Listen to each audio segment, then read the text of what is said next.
Well, welcome back, everyone. I was just saying to Ina, again, it's such a great sign when it's hard to quiet a room, but there is no better person to quiet a room for than you, Ina. I don't really need to give an introduction for Ina. She is an extraordinary culinary icon. She's a best-selling author with, I think, 9 cookbooks to your name, selling millions of copies around the world, Emmy-nominated, or Emmy award-winning, I should say, show on the Food Network, an amazing businesswoman, and an amazing story that we have the fortunate opportunity to hear today. And Ina, so many people feel like they know you, so it's so fun to be here. I got such amazing feedback when you so graciously agreed to be here. People got so excited, and clearly you have built so many extraordinary relationships with your fans. So thank you, Maura, for being a part of the day. So I want to just start off with your career trajectory. Thank you. I want to start off with your career trajectory because you've had a very unusual path to the success that you're in right now. You began your career in the White House, nuclear energy policy. That's a logical step before you go into the food business. But you went from things like enriched uranium to enriched flour and chocolate cake. So take us back to the late 70s and this turn of events in your career. Well, I was working in the White House in nuclear energy policy, writing the budget for enriched uranium programs, and thinking, life's got to be more fun than this. And I saw an ad for a business for sale in the New York Times, and it was a specialty food store in a place I'd never been, and it was in the Hamptons. And I went home that night, and I said to my husband, Jeffrey, I've got to do something else. And he gave me such great advice. He said, pick something that you think would be fun. Don't worry about whether you make money at it. If it's going to be fun, if it's fun, you'll be really good at it. And I said, funny you should mention it. I saw this ad for a business for sale. And he said, let's go look at it tomorrow. And we did. We drove up to, it was then in West Hampton. And I saw this tiny little store. And they were baking cookies. And I thought, this is right where I want to be. And I made the woman a low offer thinking, well, I'll go back. We'll negotiate. I'll have time to think about it. And the next day in my office, she called me and said, thank you very much. I accept your offer. And I just went, oh, shit. I remember going to my boss and going, I think I just bought a business. And you had no experience. I had no experience in the food business. But I made her a deal that she would stay with me for a month and teach me what I needed to know. Like you can learn how to run a business in a month. That's how little I knew. I didn't even know that was a bad idea. But she was a great teacher. And I really learned on a small store and then built it. So one of the things that worked for me, it was small when I started. But it was a train that had left the station. It's very hard to start something from nothing, but that it was a business that was already in progress made it possible for me. You had a really steep learning curve, though, that you had described, that you had gone, again, from the White House, no business experience, and, within a very short period of time, you now were a business owner. Describe what that first year for you was like, and what was the toughest part of that learning curve? Well, starting with, I thought that was the stupidest thing I'd ever done in my life. there were days when I'd worked, I'd be there till midnight working on things. But then as I got used to it, I realized this is what I love to do. I really enjoyed it. And so I'd go home at 9 o'clock. I'd say, okay, I have to go home. And then I go, I feel like testing that chocolate cake, and I'd be back at work. And I think that is really the message, is that you want to do something you love doing, whether you're getting paid for it or not, if you can. Everybody can't do it, but I was really lucky that I not only love the food part of it, but I love the business part of it. And I think if I don't take care of business, I don't get to do the fun part.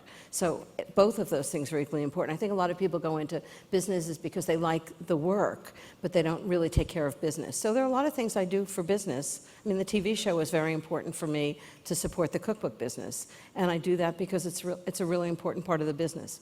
But it's the cookbooks I love writing. What surprised you most in those years when you were running the store as a businesswoman or with people that helped you identify your next moves? I don't know that I ever did. I think I swing for the fences. I had this business. It was a specialty food store, and I just built it over the years. I moved locations, made a bigger location. I think over 20 years, I really just worked very hard to build that business. And then one day I just thought, I don't want to do this anymore. And that was I think that was surprising. It was really hard moment because for you. I was 50 years old. I thought that was the best years of my career were over. I thought that I'd run this store for a long time. It was time. It wasn't stimulating to me anymore, and I just tried to figure out what to do next. And a friend of mine, who's a therapist, said, "Type A people think that they can figure out what to do next while they're doing something, and they can't."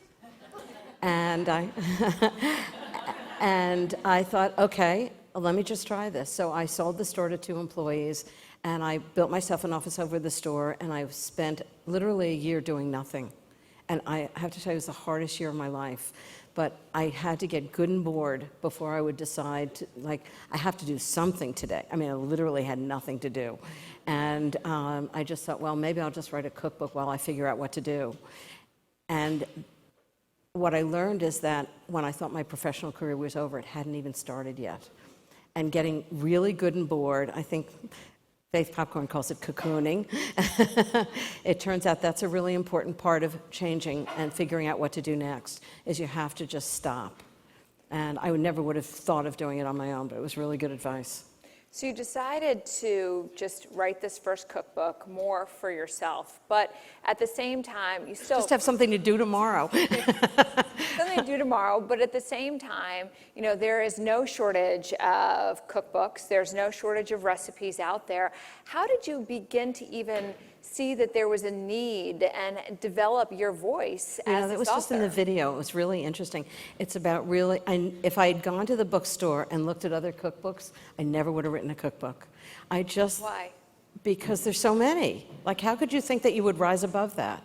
But I just decided I'm going to write the book that I would want to have. And it was at a time when the cookbook world was how to cook everything. The Cake Bible, there were 350 recipes and no photographs. And I thought, I want a cookbook where I can see what it looks like. And the recipe, because I think most people are visual, you see the recipe, the photograph and go, that looks delicious. And then you look at the recipe and go, I can actually make that. And there are only 75 recipes, but all of them are really good. And I thought, well, I'll try that. And even my publisher, when the first book came back to the publisher, she said nobody's ever going to buy this book because nobody's going to pay $35 or $32.50 for 75 recipes. And everybody in the publishing house was shocked. And then 3 days later, they went to reprint. And and I think the people in the publishing house are like, yeah, I think it worked. When did you know, though? Again, you said you wrote the cookbook not thinking that anybody would buy it. Describe that first time for you when you knew that you had struck this chord, when you knew that you had tapped into something. Well, one of the things is if I'm doing something, and I think this is this is just how, because I like the work that I do, but I also like the business part of it. As long as I was writing a cookbook, I thought, okay, how am I going to make a business out of this? As long as I'm doing it, I'm going to do it as well as I can. I always think of myself as really swinging for the fences. I just put everything into it. And we literally my husband and I put almost everything we had into this book as an investment, but it was a crazy investment for a cookbook. And I hired my own publicist because everybody says the publisher never does enough. I hired my own photographer. I didn't want the publisher to decide who the photographer was because I wanted it to be my vision, clearly nobody else's. And so we invested in that. And then when I went on my first book tour, I went to California, and Martha Stewart had said to me, now go to bookstores and ask to sign books. And I walked into this bookstore in Newport, California, where I'd never been before, and I went very shyly to the head of the bookstore and said, I've written a book, would you like me to sign it? And I had seen one on a high shelf. And he said, yeah, whatever, what's your book? And I said, Barefoot Contessa cookbook. He goes, oh, there are 50 books over here on a table, can you sign them? And I was like, really?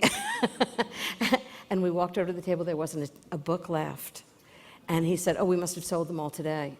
And I went, oh my God, I just couldn't believe it. So that was the moment when I thought, oh, this might actually work.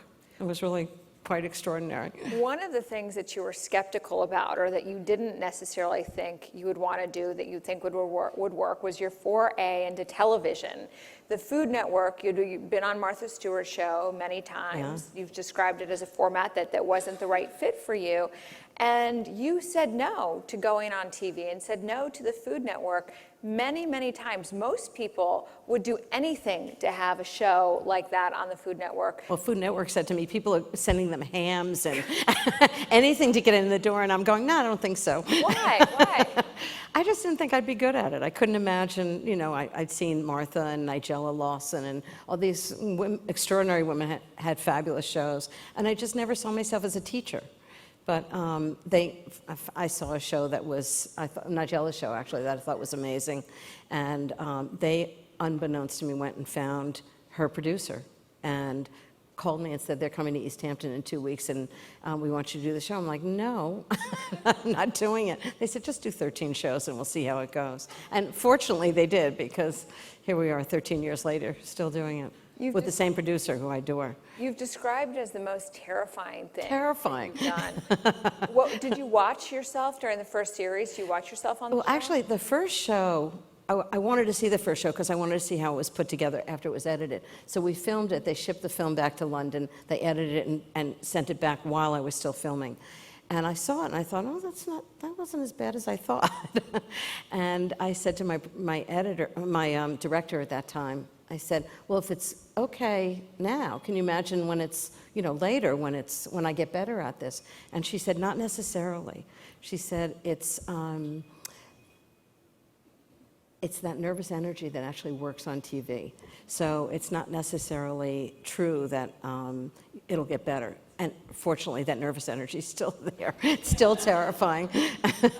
You said that so much of what you do is to drive your cookbooks or to support your cookbooks. Describe the relationship between your show and your cookbooks, and how do you think of them together? How do they complement each other, and how are they different? I think, well, they're similar mediums, obviously. It's all about food and entertaining. I see the cookbook as, I think people get information different ways. And I see the cookbook as, if you're a reader and you know how to cook, a cookbook says, okay, chop this, cut that, saute that. It gives you a lot of instructions, but a lot of people like visual things rather than written things. And so if you're not really sure how to peel a carrot, you can see it in the show. So I think a lot of people come into the Barefoot Contessa food world via the show, and once they've seen how it's done, then they can buy a cookbook and make it. So I think there are two different levels of how people use the information or get the information. You've built this incredible brand that's grown very, very quickly, but you've been also very, very cautious around how you've expanded the brand. A lot of people put their name on licensing deals. They go in a million different directions, and you've taken a really targeted approach. Describe how you evaluate opportunities and why you've stayed so focused on the mission that you originally set out. I'm getting quite a reputation for saying no to everything. I think when we're young and we were trying something out, like the specialty food store, I think I said yes to everything, because you never know which direction it's going to go in. Somebody walked in the third week I had the store and said, I want you to cater a party for 50 people. And I just went, no. And I remember my husband was there, and he was complaining that I wasn't spending any time with him, which was true. And he just happened to be in the store at the time, and the customer said, I don't care what it costs. And I turned around to Jeffrey, and he goes, do it. So in the beginning, we do everything, but I didn't know whether the specialty food business would be interesting or catering was going to be interesting. So I did both of them for a long time, and then one day I said, okay, the specialty food business is really interesting, and the catering is draining on my time and the staff and everything else, so I stopped doing that. But you have to do everything first in order to evaluate what works and what doesn't work. So I think when we're young, we say yes to everything, and then at some point, when you realize your brand is working and you know what you want to do and what's satisfying, then you start making choices. Well, if I did a line of dog food, which I've been asked to do the most crazy things. I'd probably try it if it's dog. Your dog food would probably be delicious, so lucky pets. Then you start saying, okay, my brand is about fun and being with a community of people and cooking, and dog food doesn't fit into that right now. So just say no. For now. No. You've also said there's a balance between having a life and having a business, and that you really try at this stage in your career to work really hard, but also to have those moments in your life to restore your creative energy and to enjoy your life. How do you do this, and how do you know when your balance gets out of whack? You're exhausted. I think what happens very often is our work is, Oscar Wilde used to say this, work is easy, fun is hard.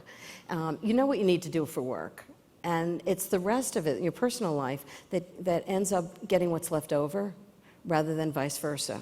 And so Moira and I were talking about this last night, is I block out serious time a year in advance, which is, obviously an emergency happens, you change it, but it's kind of inviolate. Jeffrey and I go away for 2 weeks at a time, probably 3 or 4 times a year.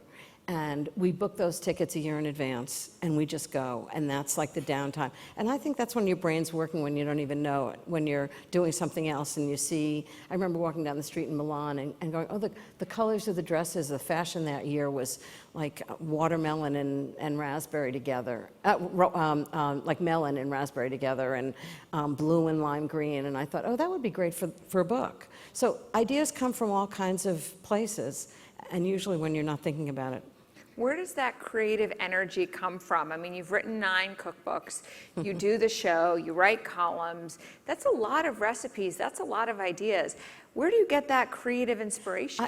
I actually have a lot of time. I think a lot of people think you can sit around at home, just thinking up ideas, and you can't. I just go and see what everybody's doing, and one idea here and one idea there, and then I add something to it. And I work with 2 incredibly wonderful people, and I'll go, okay, so we're talking about tarts. What kind of tart do you like? What kind of tart do you like? And then we'll start building on what would be the ideal tart, and then we start working on a recipe. So I'm always collecting ideas from people, what they like, what interests them, what flavors they like together, and then I'll take it to another level. So it's really about listening and collecting information and reading. You've created this extraordinary fan base, as much for your recipes very sweet.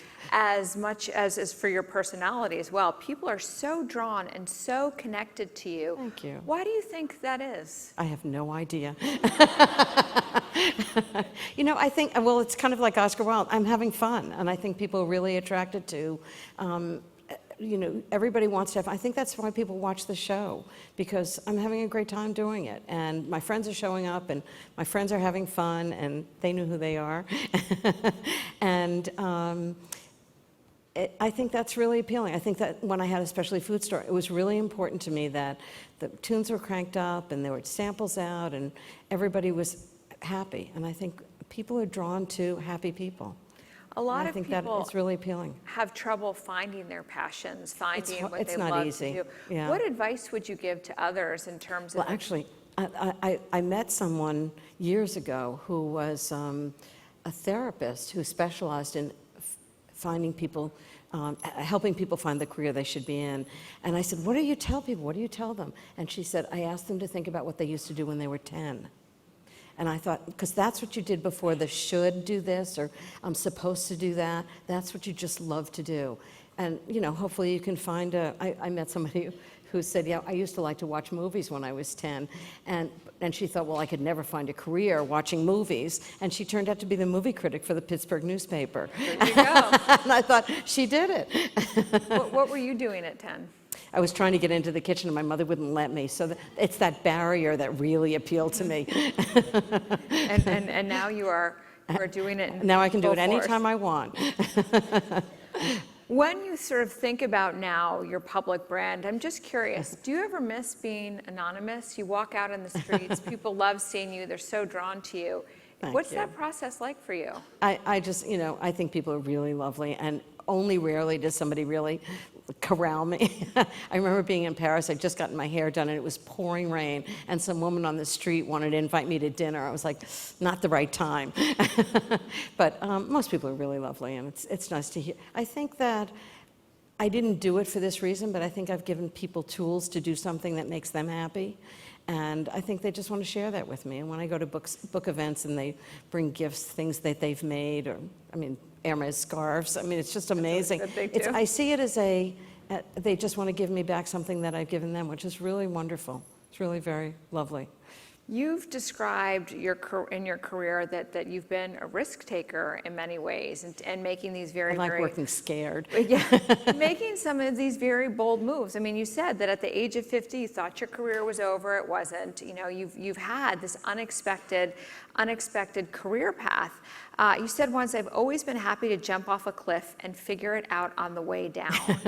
So far, I haven't gone splat, so hopefully it works out. How do you know, though, when it's time to jump off the cliff? Well, you know, one thing I always say is I think we all stand on the side of the pond discussing the pond instead of like jumping in the pond, splashing around and saying, oh, it's cold, it's hot, oh, that's really interesting over there. You really don't know what's in the pond until you're in it. And I think it's not a huge risk jumping in, as long as you know you can get out of the pond. I was that way with social media. Everybody kept saying, my publisher kept saying, oh, you have to do it, it's really important. And I was like, I'm busy, I don't have time to do this. And then finally I thought, okay, if I don't go in the pond, I'm not going to know what it is. And I did. I thought, I'll do it for 6 months, we'll see how it goes, and I can always get out of the pond. And it's turned out to be really interesting, and I think really important for my business. So I think that's true about everything that we do. You just got to jump, you got to go, and while you're there, you'll figure it out. You know, one is you don't want to drown, so you figure it out fast. It focuses your attention, and you may learn something in the pond that you wouldn't have expected, that you couldn't have known when you were standing on the edge. Sometimes when you jump off that edge, Yeah. the landing isn't as soft as, No. as you would like it to be. What was one of the toughest business lessons that you've had to learn along the way? One of the toughest business. Well, one thing that I had gone into, somebody approached me to do a line of dinners. And I thought it was really interesting because sometimes we want a cookbook to cook ourselves. Sometimes we don't know how to cook, so a TV show helps you. But sometimes you just want dinner on the table. And I felt that I could make a much better line of dinners. There's no reason, I mean, we all make a lasagna and put it in the freezer and take it out. It's perfectly great. Why aren't frozen dinners much better than they are? But I found out that there's a system in the grocery store that's very hard to crack because grocery managers are not willing to spend the money on a really good dinner. And I'm not talking about something that's $20. I'm talking about something that was 50 cents more than the next one. And I thought, okay, I don't want to go there. I don't want to make a product that's not really good, that's not really easy for people to make themselves. And so that was, I got out of the pond. A couple of rapid fire questions before. That's my favorite swear word. Yeah, we said one earlier, so we may know that one. Well, it's a couple of rapid fire. So if you were at a dinner party, you could be catering it or not. Yeah. 3 people around the table, who would your 3 people be? Oh, who would my 3 people be? Oh my goodness, dead or alive? It could Dead or be anybody. Well, definitely Julia Child, definitely Jeffrey. Julia Child, probably, who else? That's tough. You could say me. I mean, why You not? and Moira. Sure. Why not? I'd love to be invited to your house for dinner, Ina. And if it were happened to be your last meal, what would your last meal be? I actually do know what that is. I love Sauterne.